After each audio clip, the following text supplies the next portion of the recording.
Hello students, I myself C.P. Saxena, your economics subject teacher. Firstly, I welcome all of you in 11 Commerce. Okay, today we are going to study Introductory Microeconomics Chapter 1, Economics and Economy Part 1. Now, in this part, we are going to discussing about the concept of economics and the differences between the microeconomics and macroeconomics. After that, the new topic which we include in positive economics and the normative economics. Okay, let us. तो students, सबसे पहले तो मैं आप सबका यहाँ पर स्वागत करता हूँ और ये उम्मीद करता हूँ I hope you will be the study very well कि आप सभी अच्छी तरह से स्टडी करेंगे। और यहाँ हम जो इकोनॉमिक्स पढ़ रहे हैं तो सबसे पहले हम उसके कॉन्सेप्ट की बात करेंगे कि ये इकोनॉमिक्स क्या है।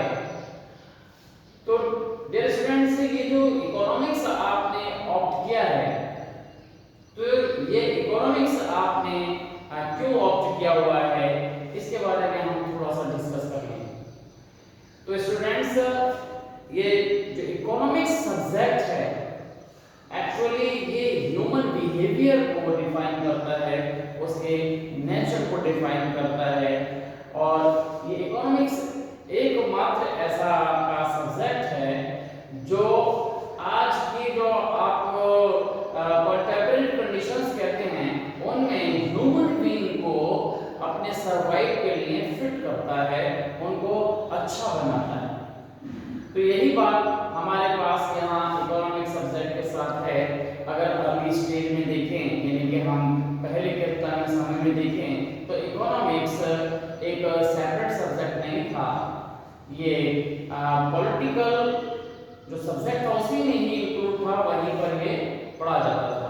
लेकिन जैसे जैसे डेवलपमेंट हुआ, जैसे जैसे सिविलाइजेशन आपके पास हुई, वैसे ही हमारे पास जो इकोनॉमिक्स है इसकी एक एज ए सेपरेट सब्जेक्ट की डिमांड हुई और ये आपके सामने आया।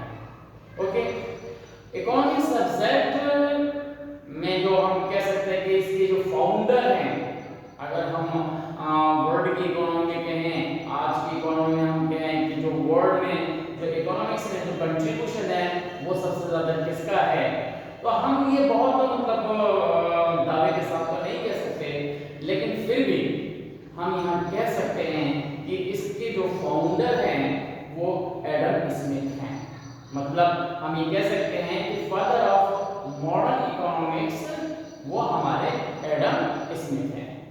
तो एडम स्मिथ को ही इसका जो फाउंडर या इसका जो फादर के हैं वो क्यों एज्यूम किया गया, तो उसके लिए आप इतना समझ लीजिए कि जो इकोनॉमिक्स के जो कॉन्सेप्ट हैं, जब एडम स्मिथ यानी कि 1776 में उनकी एक बुक पब्लिश हुई थी, उससे पहले अगर हम इकोनॉमिक्स के डिफरेंट कॉन्सेप्ट देखते हैं तो वो सब वर्बली यानी कि ओरली आपके पास थे। तो एडम स्मिथ ने पहली बार ऐसा एक बड़ा काम किया कि जितने भी कॉन्सेप्ट थे इन सब को क्या किया, एक जगह कलेक्ट करके एक बुक के फॉर्म में इस वर्ड को जो है वो दी।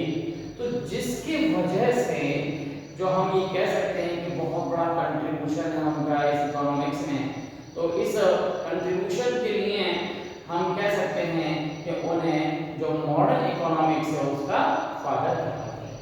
ओके, वैसे ऐसा नहीं है कि जो इकोनॉमिक्स के फादर अगर हम वर्ल्ड की बात करते हैं तो एडम स्मिथ है, ऐसे हम अगर अपने इंडियन इकोनॉमी की हम बात करें तो इंडियन इकोनॉमी में अगर हम कहें कि ये कंट्रीब्यूशन किसके साथ है तो वो हमारे पास रहता है चाणक्य, जिनका नाम आपने सुना भी होगा कि विष्णु शर्मा के नाम से उन्हें आप जानते हैं। तो अगर इंडियन इकोनॉमिक्स के फादर की हम बात करें तो वो हमारे पास कौटिल्य या हम ये कह सकते हैं कि विष्णु शर्मा है। तो ये जो मॉडर्न इकोनॉमिक्स है उसमें आप एडम स्मिथ का नाम ही हमेशा कहेंगे और वही ऑप्शन में होगा अगर आपसे पूछा जाता है, और इंडियन इकोनॉमिक्स में अगर कहा जाता है तो वो आपके पास होकर के होगी। ओके, तो सबसे पहले हम कॉन्सेप्ट की बात करते हैं कि what is the economics. Okay, हम अपने इस बात को यहाँ पर डिस्कस करेंगे, और जो इसका सिलेबस है वो सिलेबस हम आपको जो व्हाट्सएप के थ्रू आपको भेज देंगे कि क्या क्या चीज़ हमें इस साल आपको सिलेबस में पढ़नी है। और ये आप रखें, याद रखिए कि अभी तक जो सीबीएसई ने लास्ट ईयर के जो भी कोविड की वजह से प्रॉब्लम हुई थी उसके वजह से जो सिलेबस डिलीट किया था, अब वो जो डिलीटेड पोर्शन है वो भी आपके इस कोर्स में होगा। तो वो क्वेश्चंस या जो सिलेबस से जो हटे हुए क्वेश्चंस थे वो भी इसमें आएंगे। ओके, तो 11th में अब आप समझ लें कि पूरा जो सिलेबस सीबीएसई ने प्रिस्क्राइब किया हुआ है वो आप पर आएगा अभी तक की कंडीशंस के बेस पर जो सीबीएसई ने यहाँ पर जो प्रिस्क्राइब किया है या सेंड किया है सिलेबस उसके बेस पर। तो हम यहाँ पहले कॉन्सेप्ट ऑफ इकोनॉमिक्स की हम बात कर लेते हैं। तो ये इकोनॉमिक्स क्या है, जब भी कुछ पूछा जाता है तो व्हाट इज द इकोनॉमिक्स।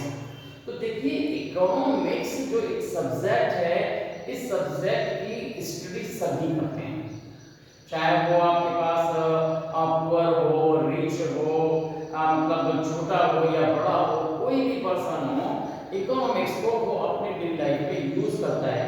ये बात अलग है कि उसे ये पता नहीं कि ये इकोनॉमिक्स है, यानी एवरीवन रिच और poor person, okay, but use the economics in daily life, अपनी डेली लाइफ में उसको यूज कर रहा है। अब आप देखते हैं कि आप कहीं पर भी परचेसिंग करें, कहीं पर भी इन्वेस्टमेंट करें, कहीं भी आप इकोनॉमिक एक्टिविटी करते हैं तो वहां इकोनॉमिक्स का यूज होता है। ओके, तो वही चीज हम यहाँ पर आपको बताना चाहते हैं कि ये जो इकोनॉमिक्स है वो है क्या।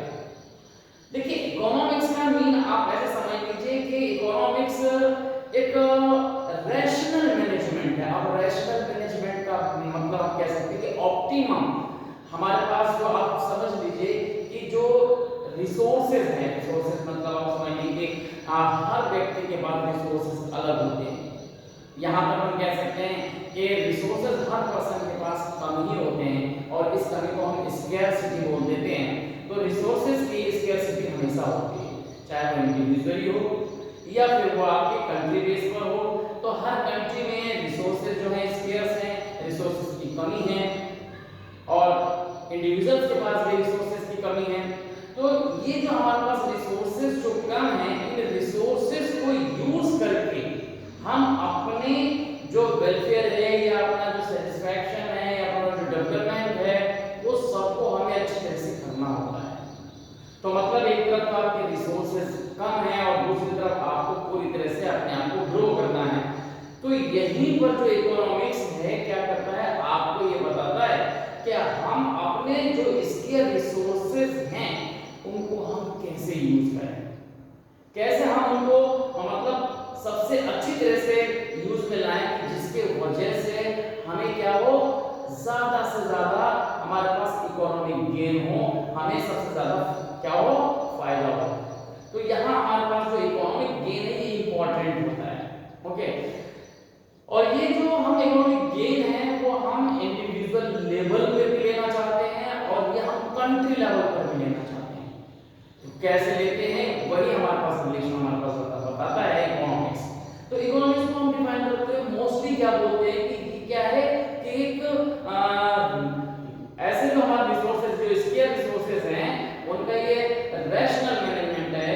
तो इकोनॉमिक्स हमारे पास क्या है, it is a rational management of the square resources that we use in a such manner after that we get maximum economic welfare, economic जो प्रॉफिट की बात करते हैं, इकोनॉमिक गेन की बात करते हैं, तो इकोनॉमिक गेन हमें मिले। अब जो इकोनॉमिक ये गेन वर्ड आया है, इस इकोनॉमिक गेन में आपके पास तीन वर्ड छुपे हिडन है। हम बात कर रहे हैं इसकी इकोनॉमिक गेन की, क्यों? तो हमने आपको बताया कि ये क्या है, ये है a rational management of scarce resources in a such manner that after we get maximum economic gain। मतलब इकोनॉमिक्स हमारे पास वो जो हमारे जितने भी रिसोर्स जो कम है उनका ऐसा यूज है जिससे कि हमें इकोनॉमिक गेन मिलता है इंडिविजुअल लेवल पर भी और कंट्री लेवल पर भी। तो ये जो इकोनॉमिक गेन है ये हम बात करते हैं किसकी, इकोनॉमिक गेन की। तो ये इकोनॉमिक जो गेन है वो आपके पास क्या है, इकोनॉमिक गेन। ये हमने यहाँ पर वर्ड यूज किया है इकोनॉमिक गेन। तो इकोनॉमिक गेन में आप देखिए तीन चीजें आपके पास यहाँ पर छिपी है। अब आपके पास पहला हमारे पास जो है जिसको हम बोलते हैं, इसे बोलते हैं हम मैक्सिमम। ये देखिए यहाँ पर आपके पास आ जाता है ये मैक्सिमम, ये हम बात करते हैं सेटिस्फैक्शन, मैक्सिमम सेटिस्फैक्शन। ये जो हमारे पास आएगा जो मैक्सिमम सेटिस्फैक्शन, इसकी हम बात करते हैं। ओके, सेटिस्फैक्शन आपके पास रहेगा। यहां हम देख लें कि ये जो मैक्सिमम सेटिस्फैक्शन है ये हमारे पास क्या होगा, मैक्सिमम सेटिस्फैक्शन। और दूसरा हमारे पास जो आपके पास आता है मैक्सिमम, मैक्सिमम जो हम बात करते हैं इसकी मैक्सिमम प्रॉफिट की हम बात करते हैं, ये आपके पास मैक्सिमम प्रॉफिट है। और जो हमारे पास क्या है लास्ट वाला जो हमारे पास होता है ये आपके पास हो जाता है मैक्सिमम, ये जो मैक्सिमम वेलफेयर की हम बात करते हैं ये मैक्सिमम वेलफेयर। अब आप जरा ये समझ लीजिए कि हमारे पास सबसे पहले हमने कहा मैक्सिमम सेटिस्फैक्शन। अब मैक्सिमम सेटिस्फैक्शन किसे होता है, ये होता है कंज्यूमर को। तो मीन ये कि हम क्या कह रहे हैं, क्या किस तरह से बोलते हैं कि वी यूज द जो भी स्केयर रिसोर्सेज है, हम हमारे जो भी जितने भी रिसोर्स हैं हम उनको ऐसे यूज करते हैं कि अगर हम क्या है, if we are the consumer, कि अगर हम कंज्यूमर हैं तो कंज्यूमर है तो उसे मैक्सिमम सेटिस्फैक्शन मिलना चाहिए। कि we use the scarce resources in a such manner that after we get maximum satisfaction, okay, if we are the consumer। और दूसरी बात हमारे पास क्या आती है, मैक्सिमम प्रॉफिट। क्योंकि ये इकोनॉमिक गेन को हम यहाँ बता रहे हैं कि इकोनॉमिक गेन में आपके पास ये तीन वर्ड इंक्लूड होते हैं। तो अगर हम इकोनॉमिक गेन में हमने पहला आपको बताया कि जो मैक्सिमम सेटिस्फैक्शन है, तो मैक्सिमम सेटिस्फैक्शन किसके लिए हो गया, ये कंज्यूमर के लिए हो गया। ओके, अब दूसरा जो आपके पास है मैक्सिमम प्रॉफिट। अब ये मैक्सिमम प्रॉफिट किसे होता है, ये मैक्सिमम प्रॉफिट होता है प्रोड्यूसर को।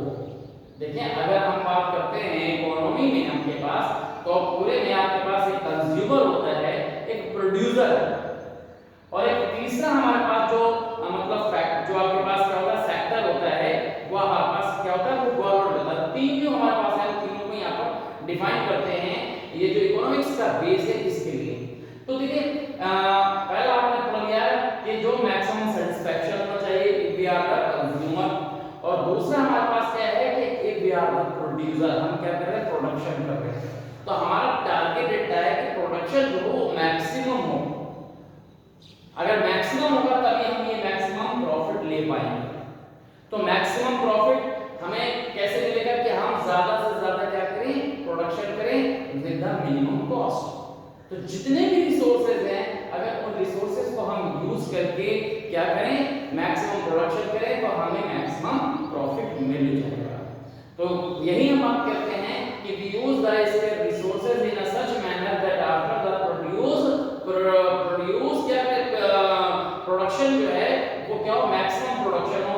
जो हमारे पास प्रोड्यूसर्स हैं, producers produce the maximum production, then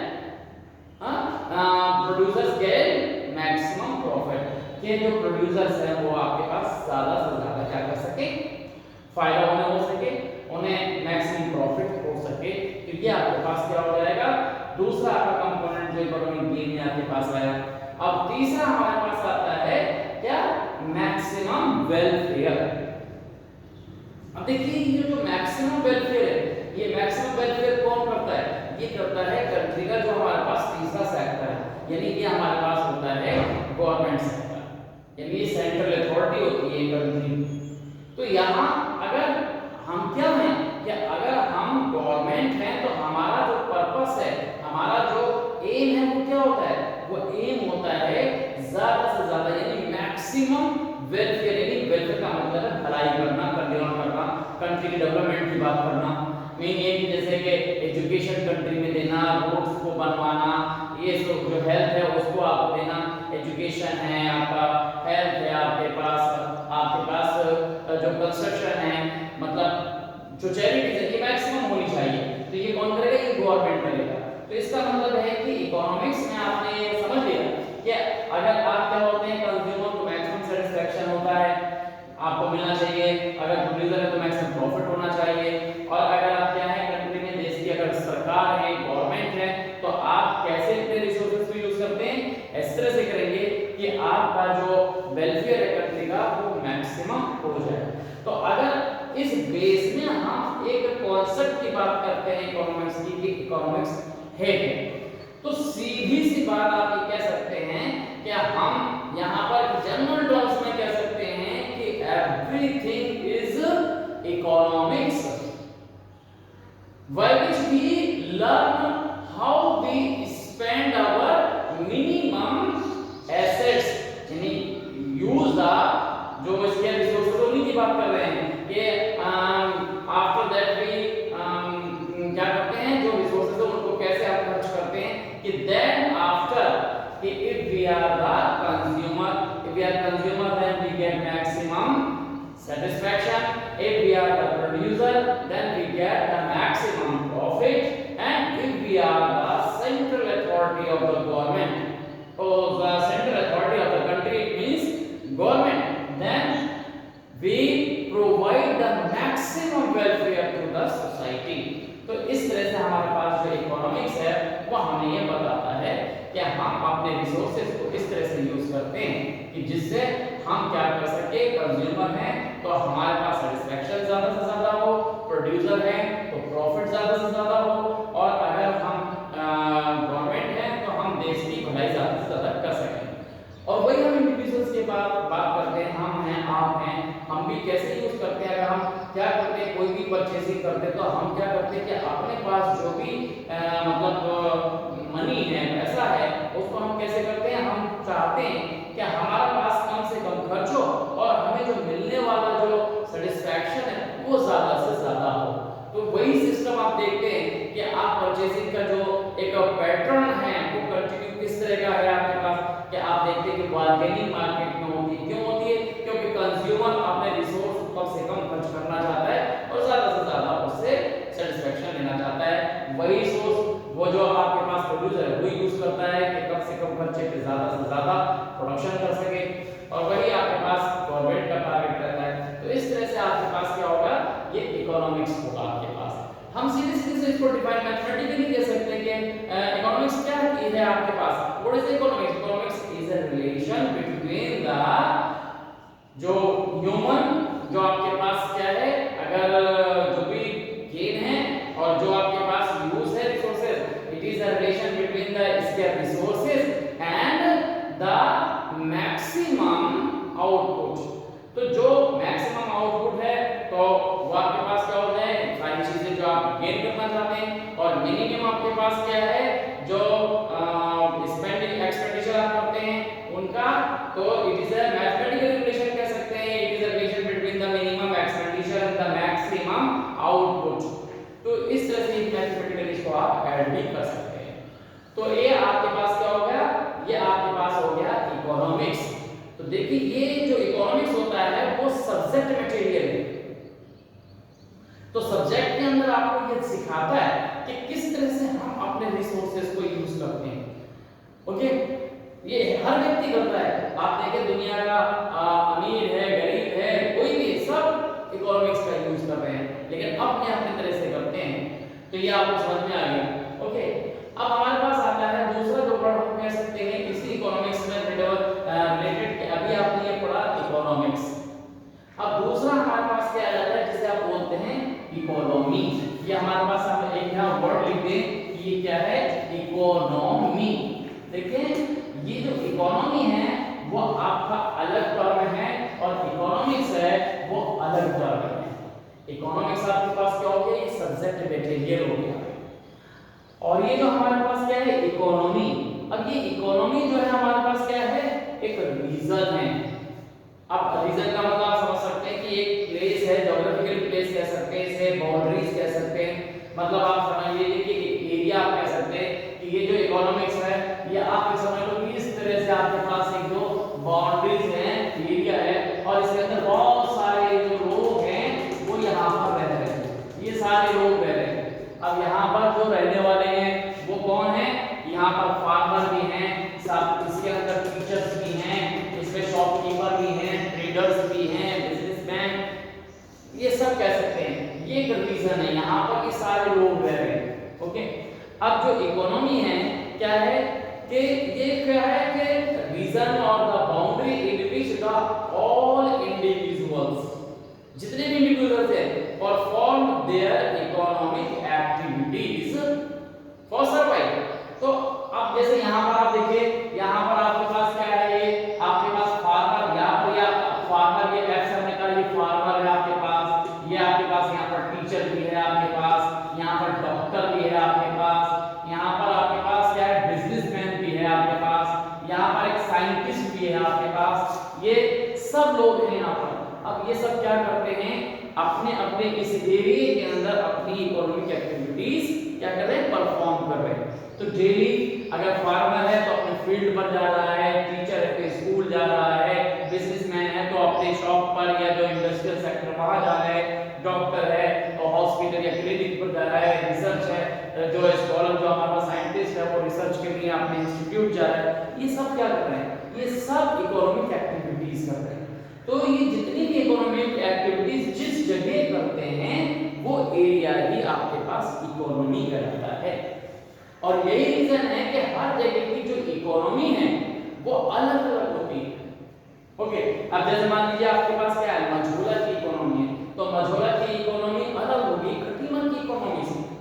अब देखिए हमारी जो मझोला की इकोनॉमी है वो क्या है, एग्रीकल्चर बेस्ड है। तो यहाँ पर ज्यादा से ज्यादा एक्टिविटीज क्या परफॉर्म होंगी, किसकी होंगी, फार्मिंग की होंगी। ज्यादा लोग क्या करते हैं, वो अपना जो फार्मिंग का वर्क है वो कर रहे हैं। यहाँ पर कुछ आप देख सकते हैं कि जो ट्रेडर्स हैं मार्केट में, शॉप्स और की वो अपनी दुकान पर जाते हैं, डेली उनका इस तरह का वर्क रहता है। तो यहाँ पर फार्मिंग जो बेस है आपके पास वो आपके पास रहता है। तो यहाँ की इकोनॉमी जो है वो फार्मिंग के बेस पर है। यहाँ की जो एक्टिविटीज होगी वो थोड़ी अलग होगी, किससे, खटीमा की इकोनॉमी से। खटीमा के अंदर क्या है, वो अलग इकोनॉमी है, वहां पर ज्यादा ट्रेडर्स होते हैं, ज्यादा वहां पर बिजनेसमैन है, वहां पर मार्केट एक्टिविटीज ज्यादा है। तो इस तरह से हम ये कह सकते हैं कि वो इकोनॉमी अलग है। तो इकोनॉमी अलग अलग होती है, आपकी मझोला की इकोनॉमी अलग हो गई, खटीमा की इकोनॉमी मझोला की इकोनॉमी से अलग हो गई। ऐसे पीलीभीत की इकोनॉमी खटीमा से अलग होगी क्योंकि पीलीभीत की अलग एक्टिविटीज होगी। इसी तरह से और थोड़ा सा आगे बढ़ जाओ तो बरेली की अलग होगी। और अगर हम कंट्री बेस पे देखें तो इंडिया की इकोनॉमी इंडियन इकोनॉमी हो गई, तो इंडियन इकोनॉमी, अमेरिका की इकोनॉमी मतलब अमेरिकन इकोनॉमी अलग हो गई, अमेरिका की कंडीशन अलग है, हमारी कंडीशंस अलग है। तो इस तरह से अलग अलग जो कंडीशंस होती हैं वो अलग अलग जगह होती हैं। और यही रीजन है कि हर जगह की इकोनॉमी जो है वो अलग अलग होती है। तो ये इसी तरह से हम कह सकते हैं, इसलिए बोल देते हैं कि इंडियन इकोनॉमी या जो Canadian economy, American economy, net economy, तो इस तरह से हमारे पास क्या है, इकोनॉमी अलग अलग हो जाती है। ओके, तो आपको ये जो हमारे पास क्या होता है, इकोनॉमी रीजन बेस्ड होता है जहां पर इकोनॉमी के एक्टिविटीज को परफॉर्म किया जाता है। इसलिए हम बोल देते हैं कि economy it is the boundaries of the region where all the individuals perform their economic activities. Okay, for survive such as the teachers going daily to school, farmer performing activities in their fields, businessmen in their industrial sector or the shopping. तो ये आपके पास क्या हो जाता है, economy आपके पास समझ में आ गई। ओके, तो इस तरह से हमारे पास इकोनॉमिक्स और इकोनॉमी दोनों अलग अलग टर्म्स हैं, उन्हें हमेशा अलग अलग ही आपको डिफाइन करना चाहिए। क्योंकि कई बार आपसे पूछा जाता है कि व्हाट इज द इकोनॉमिक्स, तो हम क्या करते हैं, कई बार क्या होता है कि हम इकोनॉमी और इकोनॉमिक्स को डिफाइन मतलब सेपरेट नहीं करते। जो हमने इकोनॉमी की डेफिनेशन लर्न कर रखी है वो हम इकोनॉमिक्स में लिख देते हैं, और इकोनॉमिक्स की जो डेफिनेशन है वो इकोनॉमी में लिख देते हैं। तो आपने तो सही लिखा अपने हिसाब से, लेकिन वो पूछा थोड़ी गया था, इसकी होता है कि कई बार आपके आंसर जो होते हैं आपके हिसाब से सही होते हुए भी उन पर मार्क्स नहीं मिलते, क्योंकि आपने डिफरेंशिएट नहीं किया कि क्या पूछा गया। तो अगर आप सही जो आपके पास है वर्ड्स को लें और उसको डिफाइन करें, तब आपके पास जो है गेन मिलेगा। तो इस तरह से आपके पास ये समझ में आपको आ गया। ओके, अब देखिए हमने आपको यहाँ इकोनॉमिक एक्टिविटीज की बात की थी कि इकोनॉमिक एक्टिविटीज क्या है। तो एक्टिविटीज में आपके पास क्या है, आपके पास जैसे आपके पास पहली जो एक्टिविटीज होती है कंजम्पशन आपके पास है। इकोनॉमिक एक्टिविटीज में हम देखें तो हमारे पास क्या आता है, जो इकोनॉमिक एक्टिविटीज हैं, अगर हम यहाँ पर देखें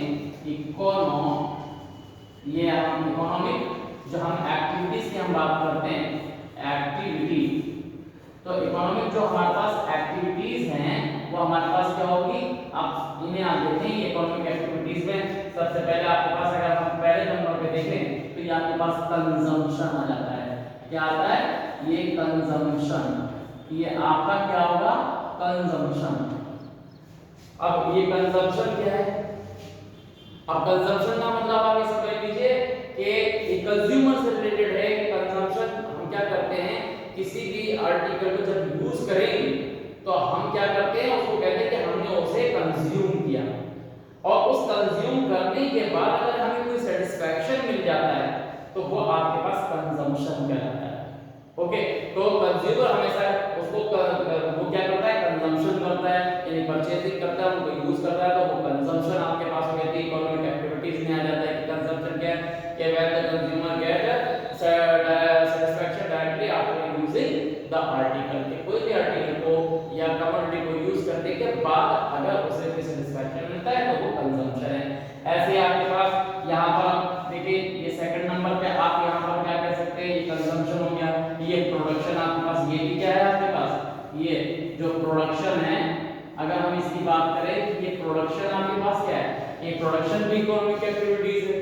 इसमें क्या करता है, जो प्रोड्यूसर होता है वो क्या करेगा कि जितने प्रोडक्शन के जो आपके पास फैक्टर्स होते हैं उनको वो अरेंज करता है और क्या करेगा, आर्टिकल्स को बनाएगा, भाई प्रोडक्शन आपके पास आ जाता है। तो ये भी इकोनॉमिक एक्टिविटीज है। ओके, इसी तरह से आपके पास अगर हम यहाँ देखें तो ये एक जो आपके पास ये जो इन्वेस्टमेंट है, इन्वेस्टमेंट भी आप कह सकते हैं इन्वेस्टमेंट, ये जो आपके पास इन्वेस्टमेंट हम यहाँ पर ये लिख रहे हैं, तो ये इन्वेस्टमेंट भी आपके पास क्या हो जाता है, ये भी इकोनॉमिक एक्टिविटीज है। अब ये इकोनॉमिक एक्टिविटीज का मतलब इन्वेस्टमेंट में इकोनॉमिक एक्टिविटीज का मीनिंग आप समझ लीजिए कि आप क्या करते हैं, बिजनेस करते हैं या कोई भी वर्क करते हैं, आप पैसा लगाते हैं, तो क्या होगा, आप खर्च कर रहे हैं, तो जितना भी आप खर्च करते हैं कि the all expenditure which you provide income for ये जनरेट इनकम फॉर कि जो भी एक्सपेंडिचर आपको इनकम दिलाता है वो आपके पास इन्वेस्टमेंट आता है। तो इकोनॉमिक्स में जब हम पढ़ेंगे तो इसको और मॉडिफाइड करेंगे। अभी फिलहाल इतना आप समझ लें कि जो एक्सपेंडिचर आपको इनकम दिलाए वो आपका इन्वेस्टमेंट है। तो ये भी क्या है, आपके पास इकोनॉमिक एक्टिविटीज है।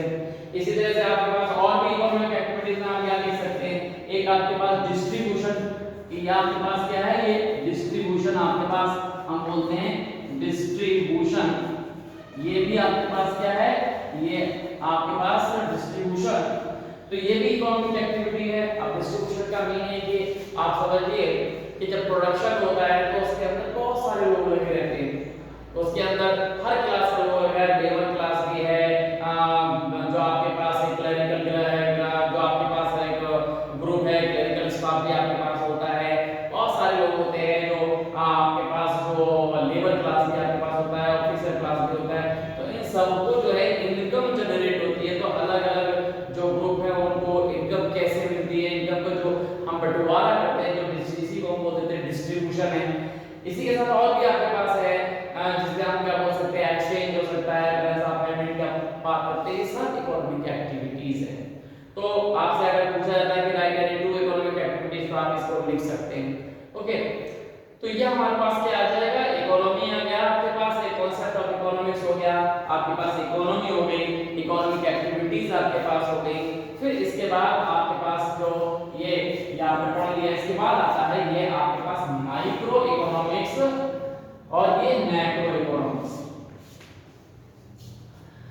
देखिए ये हम हम डिफरेंसेस चलिए आपको बाद में बताएंगे, लेकिन हम आपको बता दें कि जो हमारे पास इकोनॉमिक्स का जो पूरा सिलेबस है वो दो पिलर पर टिका हुआ है। एक पिलर आपका माइक्रो इकोनॉमिक्स है और दूसरा आपके पास मैक्रो इकोनॉमिक्स है। अगर आपने माइक्रो इकोनॉमिक्स की स्टडी को किया है और मैक्रो को नहीं पढ़ा है तो आप इनकम्प्लीट हैं। बिल्कुल वैसे ही अगर आपने मैक्रो को पढ़ा है और इसको नहीं पढ़ा तब भी आप इनकम्प्लीट हैं। तो माइक्रो का मतलब आप केवल यहाँ पर ऐसा समझ लीजिए कि ये दोनों जो ब्रांच हैं इकोनॉमिक्स की वो बहुत ज्यादा जरूरी हैं।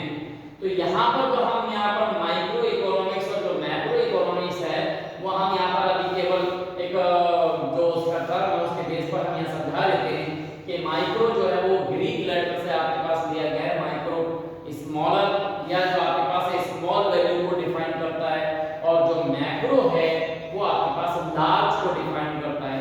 तो यहाँ पर क्या होता है कि माइक्रो में हम उन सारे सब्जेक्ट को उन सारी चीजों को पढ़ेंगे जो क्या है इंडिविजुअल्स को दिखाता है। इकोनॉमिक्स में हम माइक्रो को इंडिविजुअल के फॉर्म में लेते हैं कि ये माइक्रो जो है वो आपके पास इंडिविजुअल्स है और जो मैक्रो आपके पास ये है वो क्या है वो इकोनॉमी लेवल लार्ज आपके पास कह सकते हैं। तो ये आपके पास दो ब्रांच है जिसके अंदर हम क्या करते हैं वो सारी एक्टिविटीज समझते हैं या सीखते हैं या प्रॉब्लम समझते हैं जो क्या है इंडिविजुअल से रिलेटेड है। और ये जो आपके पास मैक्रो है तो इनमें हम सारी चीजें समझेंगे सीखेंगे कि जो आपके कंट्री के लेवल से रिलेटेड है। ओके, तो ये प्रॉब्लम कंट्री लेवल की प्रॉब्लम्स होंगी, ये आपकी जो है वो इंडिविजुअल के बेस पर होंगी। तो बाकी जो हम इसका जो एक मतलब एक्सप्लेनेशन है पूरा आपको हम नेक्स्ट वीडियो में आपको देंगे। लेकिन यहाँ आपने ये समझ लिया कि ये माइक्रो जो है वो स्मॉल एरिया की स्टडी हो सकती है और मैक्रो जो है वो इकोनॉमी लेवल की स्टडी हो सकती है। ओके, तो इसका जो डिफरेंशिएशन है वो आपके पास काफी बड़ा है, वो हम नेक्स्ट वीडियो में आपको यहाँ पर समझाएंगे। Okay, thank you.